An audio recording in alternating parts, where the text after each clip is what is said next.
এইভাবে কারো পেটে লাথি মারা উচিত না, এইভাবে কারো ব্যবসা বন্ধ করে দেওয়া উচিত না।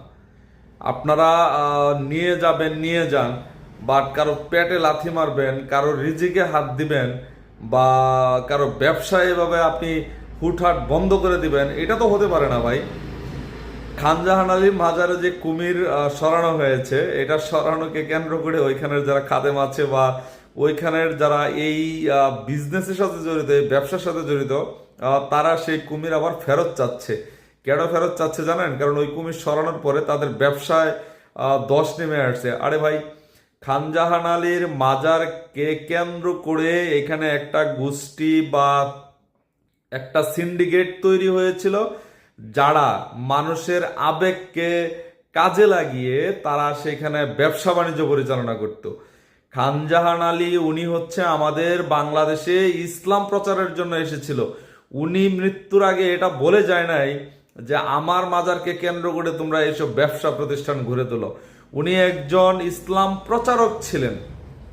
ইসলামের প্রচার প্রসার ঘটানোর জন্য উনি এসেছিলেন আমাদের এখানে, সেইখানে এই বাগেরহাটে এসেছিলেন। কিন্তু তিনি এমন কিছু ওসিয়ত করে যান নাই বা এমন কিছু বলে যান নাই যে আমার এই মাজারকে কেন্দ্র করে কিছু অসাধু ব্যবসা তোমরা তৈরি করো, আমার এই মাজারকে কেন্দ্র করে কিছু চিটার বাটপার তারা যেন আমাকে আমার এই দোহাই দিয়ে, আমার দোহাই দিয়ে বা আমার এই ধর্মপ্রচারকে দোহাই দিয়ে তাদের রুটি রুজির ব্যবস্থা হয়, এরকম কোনো কিছু উনি বলে যান নাই।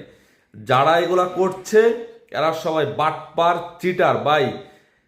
আল্লাহ তালা যদি কোনো কিছু চাইতে হয় বা আপনি যদি কোনো কিছু চান, সেটা একমাত্র আল্লাহর কাছে চাবেন। কোনো পীর আউলিয়া দরবেশ কারো বাবার ক্ষমতা নাই যে আপনার কোনো চাওয়া পাওয়া পূরণ করতে পারে।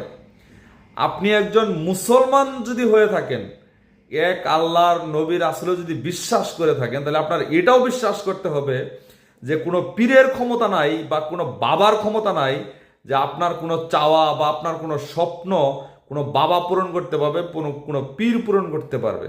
হ্যাঁ, আপনি পীর তাকে ধরবেন বা তাকে মানবেন যে ইসলামী জ্ঞান সম্পন্ন, যে সুশিক্ষায় শিক্ষিত।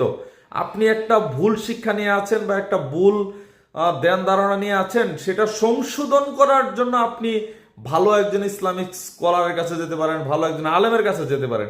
কিন্তু তার মানে এই না যে তাকে আপনি পীর মানবেন, তার কাছে মাথা নত করবেন, তার কাছে গিয়ে আপনি আপনার জীবনের অনেক কিছু চাবেন, এইটা সেটা করবেন। এইটা এইটা হচ্ছে স্রেফ ভণ্ডামি।